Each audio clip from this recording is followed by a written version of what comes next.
Thank you for joining us again. This is the final segment in our series, Answering the Great Question. Now, before we dive into the heart of this final segment, a gigantic disclaimer is required. The first 10 segments of this series are loaded with evidence. The presentation of this segment, while also based on the evidence presented, is necessarily going to contain interpretations and definitive conclusions on what to do based on my own assessment of the body of the evidence.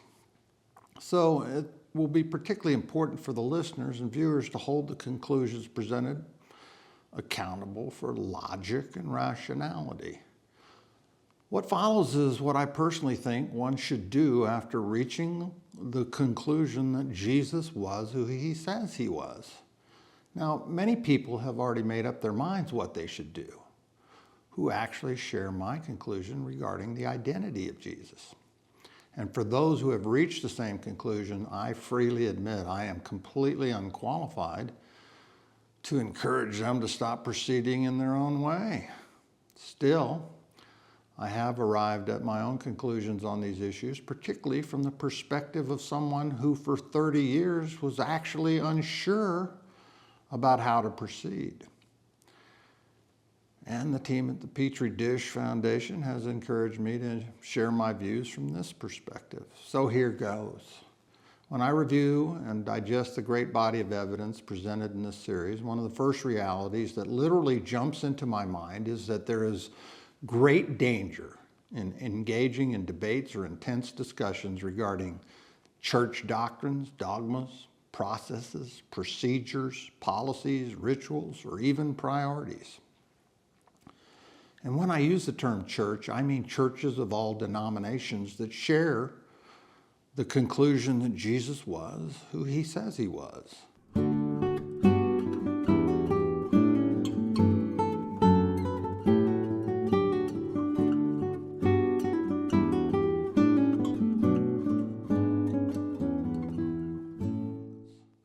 Now, another stark reality that presents itself is that engaging in comparisons with oneself or with others in an effort to weigh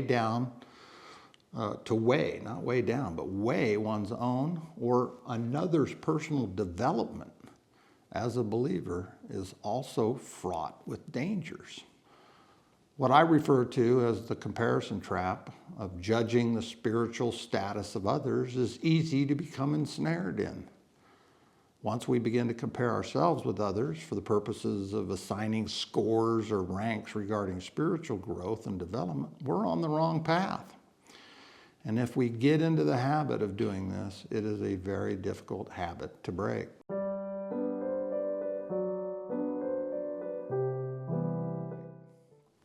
Now, history teaches us that virtually all religious wars had their beginnings in the encouragement and participation by those who fell into a very violent version of the comparison trap and angry discussions over doctrine, dogma, processes, procedures, policies, rituals, and priorities. So how can we possibly determine what is the most important thing to do and do it first once we reach the conclusion that Jesus was who he says he was? My approach to this dilemma is to defer to my teacher, and my teacher left no room for ambiguity regarding what to do first. It is well documented that Jesus was approached by an expert on the law and directly questioned on this very question. We have already shared this exchange in the previous segment, part 10, but it must be shared again here so we can figure out our priorities. This exchange with Jesus, which was recorded in several Gospels, went as follows. Teacher, which is the greatest commandment in the law? Jesus replied, love the Lord your God with all your heart and with all your soul and with all your mind. This is the first and greatest commandment, and the second is like it. Love your neighbor as yourself. All the law and the prophets hang on these two commandments. Allow me to live from my autobiography for illustration purposes. I had concluded that Jesus was who he says he was back in 1991 when I was 35 years old. The evidence was compelling to me then, and even more compelling to me now with the scientific breakthroughs related to quantum entanglement and particle physics that seem to connect the dots on the efficacy of prayer. However, I never considered the sweeping implications of this supposed change in my fundamental belief system. Now, Dallas Willard describes in precious detail a condition he called being a consumer Christian in the masterpiece he authored entitled The Divine Conspiracy. Most surely in my own mind, I checked the "I believe Jesus was who he says he was" box for 3 decades. And I even shopped around for a church to attend over the years. Not surprisingly, I found the various choices at this church or that church regarding doctrine, dogma, processes, procedures, policies, rituals, and priorities to not quite be precisely aligned with my own. So I concluded that by simply checking the believer box, this would help me acquire the grace I would need thanks to the sacrifices made by Jesus on my behalf. Let's dig just a little deeper into this idea of a consumer Christian. To help me with this endeavor, I'll again rely on the profound teachings of Dallas Willard, one of the greatest disciples of Jesus in the 20th and 21st centuries. Willard was a prolific author and speaker, and he was also a faculty member at the University of Southern California.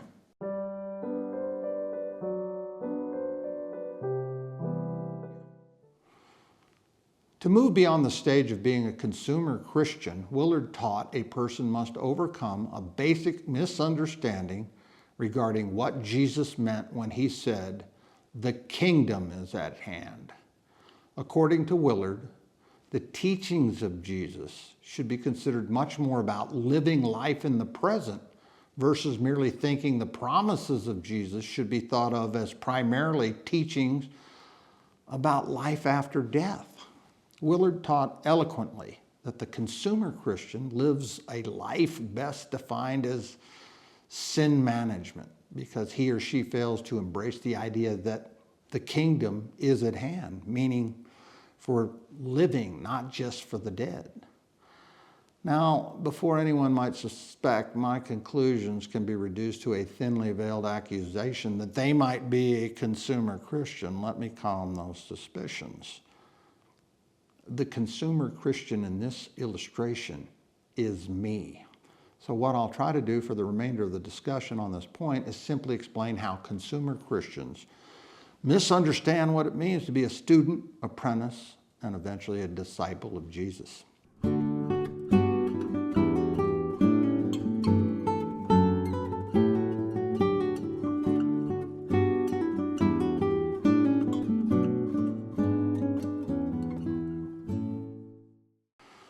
Now, according to the late, great Dallas Willard and many others, only a true disciple of Jesus has the skills required to gently correct others in a restorative way that helps them understand kingdom living.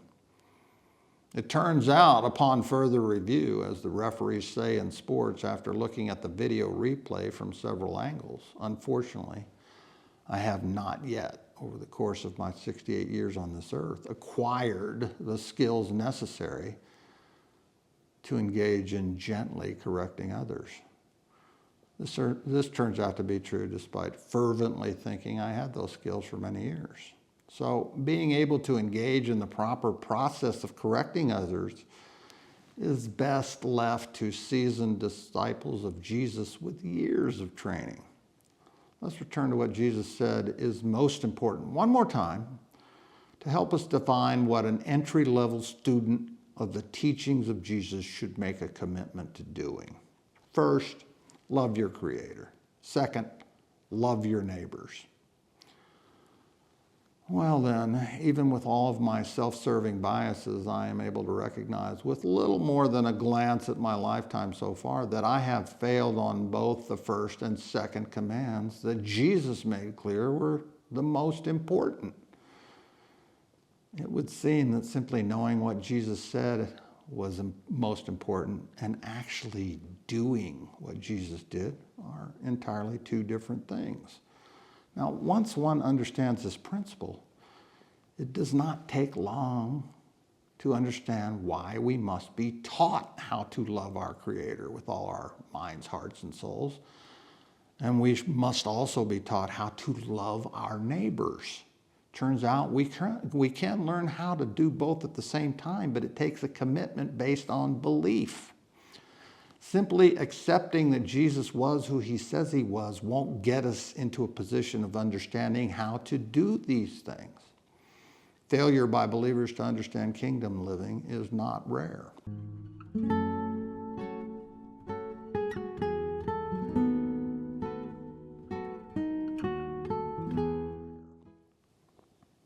So the question becomes, how do we do this? How do we learn? How do we learn to implement the first and second most important commands each day? What can we possibly do to accomplish this? It is important to realize we cannot learn how to do this by ourselves, nor can we do it on our own. We must ask for help.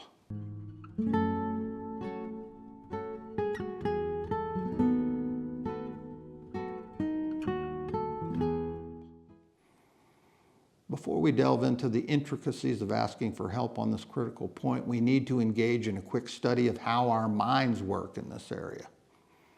This will help us. Human beings have 4 basic psychological needs. Extensive studies have shown that usually one of these 4 basic psychological needs becomes the primary driver of our decision making. However, all 4 of these needs act on our behaviors. In no particular order of importance, the first psychological need we'll discuss is the need for security. The idea of security means different things to different people. But in the end, security is about what makes people feel safe. Whatever makes a person feel most safe provides the deepest sense of security. The second psychological need is the need for recognition by others. We all have an inherent need to matter. The desire to be somewhat extraordinary rather than quite ordinary is embedded in all of us. And for some people, the need to be recognized by others as significant is their primary psychological need. The third psychological need is the need to be right. Always being right about conclusions we reach and the choices we make is very important. This need is also present in all of us. And for some people, the need to be correct or right takes precedence over all other psychological needs. And finally, we come to the fourth need, which is the need for control. The need for control is also present in the psychological makeup of all human beings. And it is particularly true of those in leadership positions. For the leader, the need for control is often a matter of paramount importance. There are brilliantly designed tests that have been designed by behavioral science experts to identify which of these 4 needs, security, recognition by others, the need to be right, and control, are the strongest in different individuals. When I was tested to determine my dominant psychological need, it was my need for control that scored off the charts. And at our asset management firm, when we tested each of our colleagues to identify their needs, all my guesses on which need applied to each colleague turned out to be correct. I suppose in my relentless attempt to control everything, this process helped me understand their deepest psychological needs. Unfortunately, those with a need for control tends to come along with them being most susceptible to the embracings of the teachings of Machiavelli. How do we learn to love the Lord thy God with all their hearts, minds, and souls? And how do we learn to love our neighbors, especially those we find very hard to love? Dallas Willard described a consumer Christian as being someone who doesn't do much more than employ an off-the-shelf sin management program. Fostering a transition that advances beyond engaging in sin management and the comparison trap is the only process that produces true spiritual transformation. And this process is not nearly about the will to change. This sequence is tied directly to our 4 psychological needs that we just discussed. Okay? Security, recognition, being right, or control. It's only when each of these 4 psychological needs is transferred to a new belief system that true spiritual transformation can begin to take place. Now, personally, I am barely out of spiritual kindergarten in this process, simply because the unfolding of this transformation sequence takes time, patience, and prayers. However, what did help me get out of the endless comparison trap is recognizing I needed to enroll in school, and it needed to be in the right school.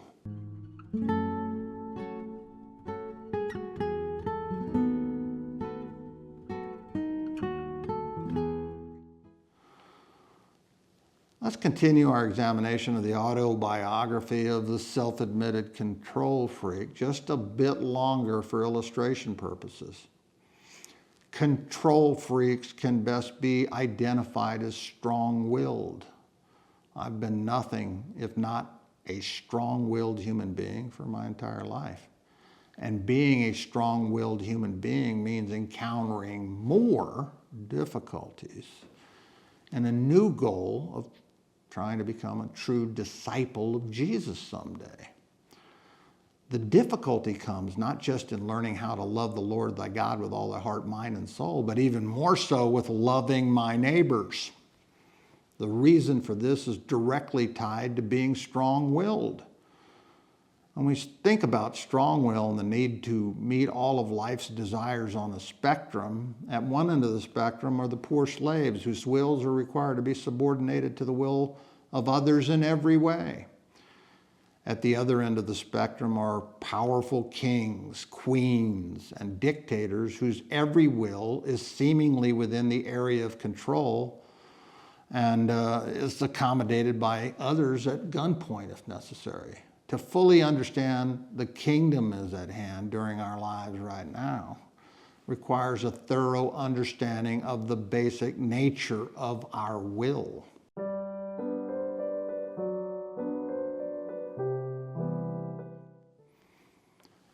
Only when we understand our will can we address the problem of anger.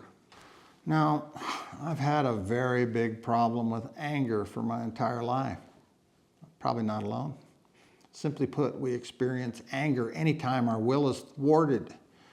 And it is wishful thinking to believe our will can be expected to match that of our neighbor on a regular basis.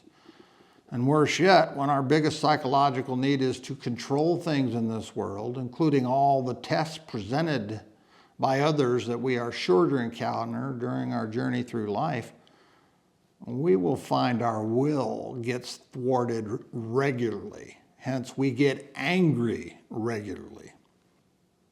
Anger marks the beginning of a process that leads us to engage in truly bad behaviors. And anger emerges almost pathologically when our will is thwarted. These are the fundamental principles associated with anger. And this principle is critical to recognize simply because anger marks the beginning of a process that leads to truly bad behaviors. Engaging in bad behaviors is the defining characteristic of the choices we make that put the kingdom at hand outside of our reach.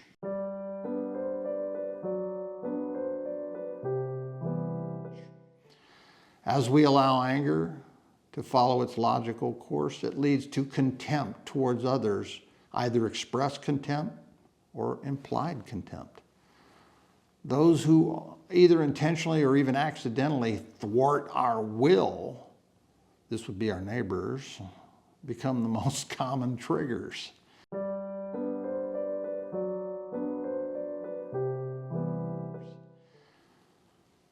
Now, when we direct anger and contempt towards our neighbors, this produces anger and contempt for us in their minds and often in their actions. That this process is a two-way street is also a fundamental truth, simply because our neighbors are driven by all their psychological needs just as we are driven by ours.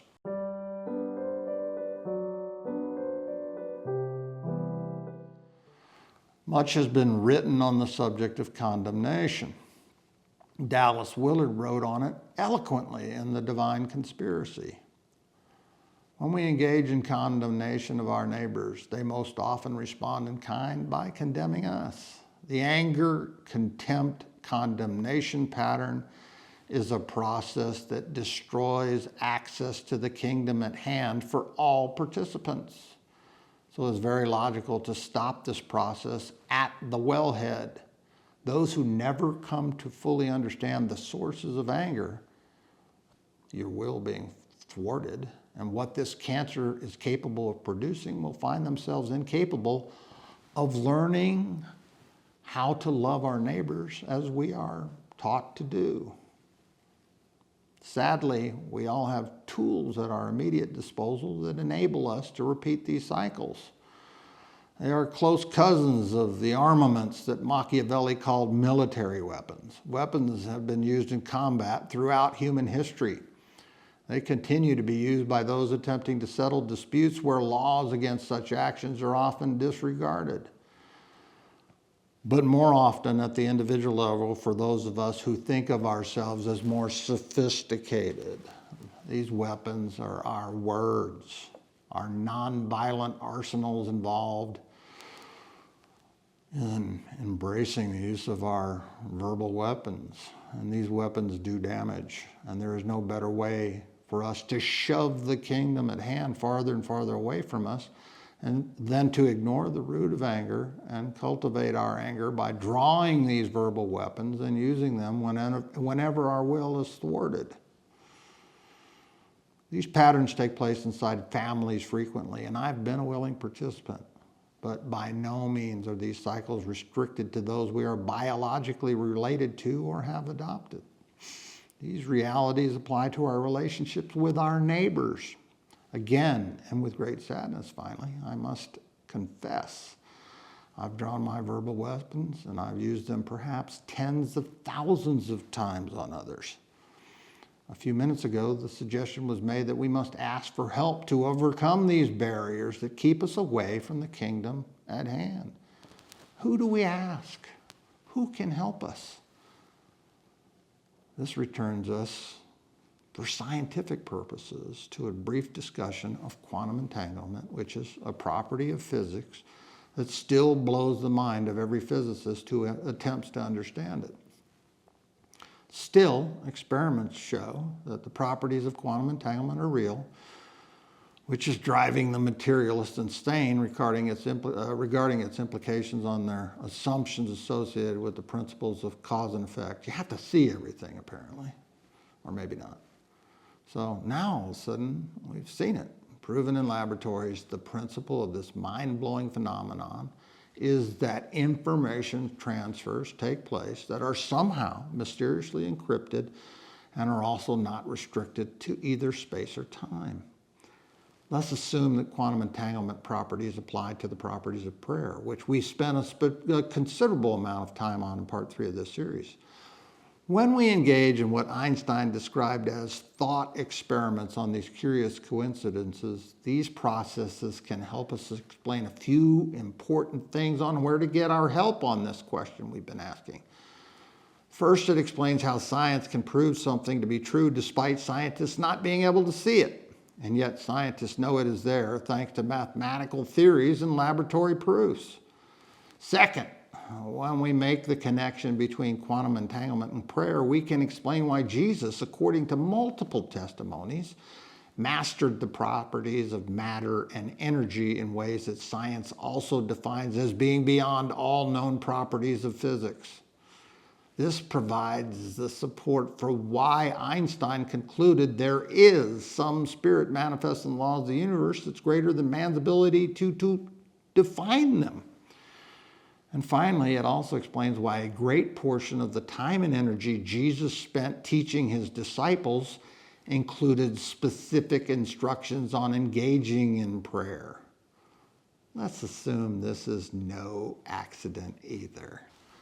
The baffling properties of quantum entanglement might very well be merely a hint of the existence of a mysterious system that is elegantly designed, just as the coding in DNA is. Jesus not only taught his disciples how to pray, he quite fervently insisted that this form of information transfer, prayer, was the proper way to ask for help from the Spirit manifest in the laws of the universe that is greater than mankind.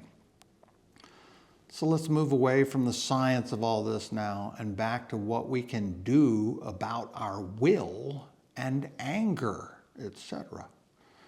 If we simply admit we need help with the seemingly impossible task of loving our Creator with all our hearts, minds, and souls, and also help with loving our neighbors, the way we can get the help we need to do these things is through prayer.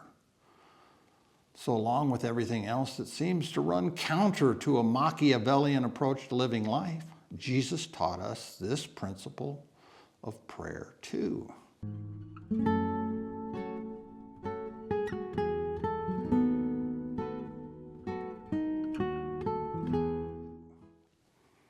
In the end, a true spiritual transformation and all the blessings true kingdom living can bring us in terms of peace, joy, and contentment can only come when we realize that our will must match our Creator's will.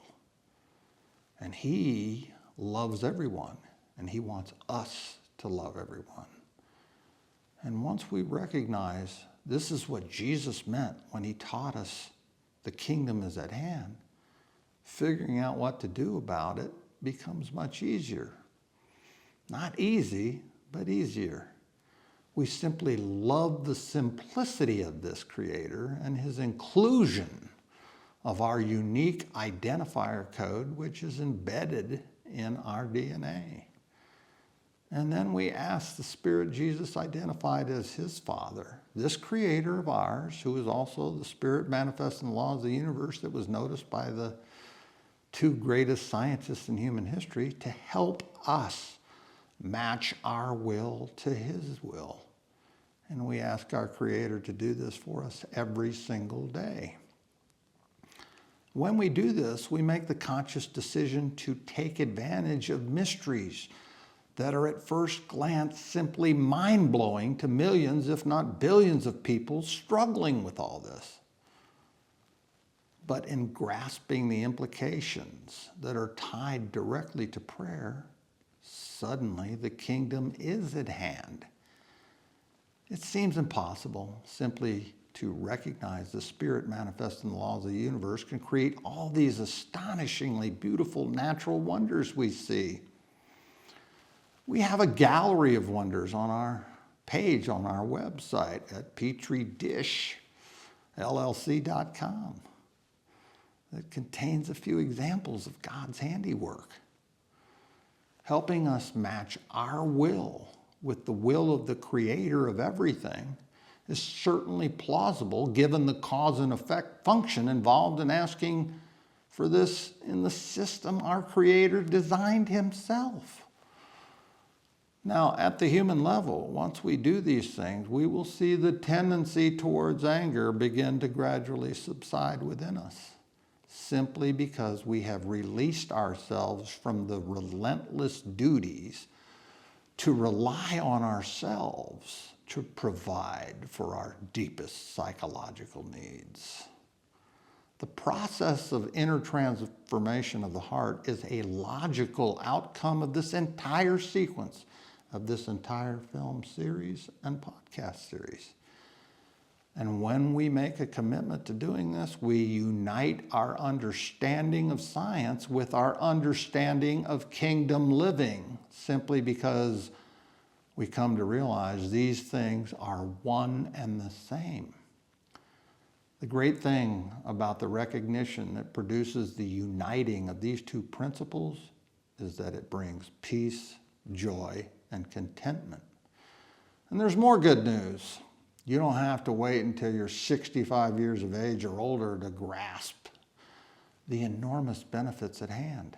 However, if you do wait that long, they're still available. So we end the series where we began at Albert Einstein's observation regarding his bafflement with quantum entanglement was that some spirit that's greater than man is manifest in the laws of the universe. Sir Isaac Newton, whose list of invention and discoveries, when combined with his teachings of the most rigorous scientific processes and methods, truly ushered in the era of modern science. I'm going to remind everyone, Newton had this to say regarding his long list of astonishing scientific accomplishments. Quote, "All my discoveries have been made in answer to prayer." Now, I have not discovered much, and I'm still working on my anger, but it is my conclusion that the discoveries regarding the intersections of science and prayer that can lead to the realization that the kingdom living is truly at hand can come to you and I just as they did to Isaac Newton. In fact, they could come to us in the same way as the result of answered prayers.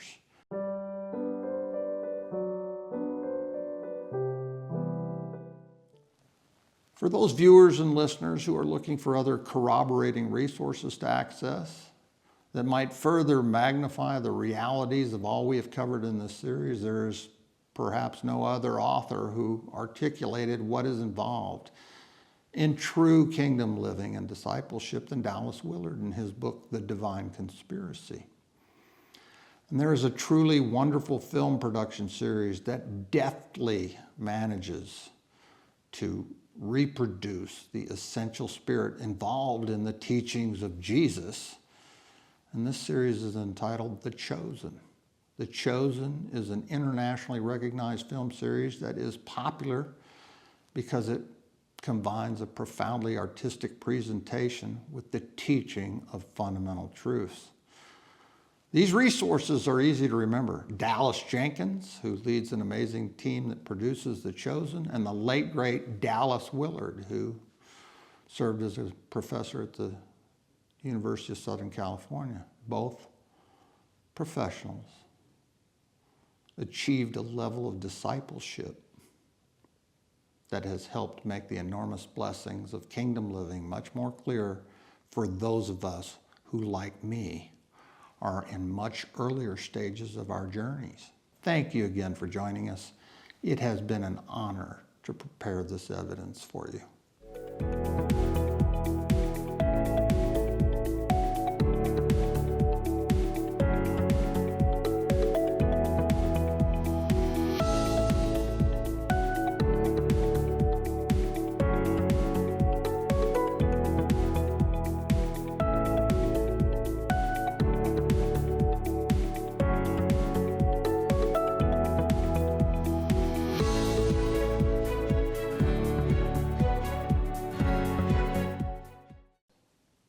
Thank you for watching. We need your help to spread the word about answering the great question. Please don't forget to like this segment and subscribe to our channel on YouTube. Also, we hope you will tell your friends, family, and coworkers about answering the great question.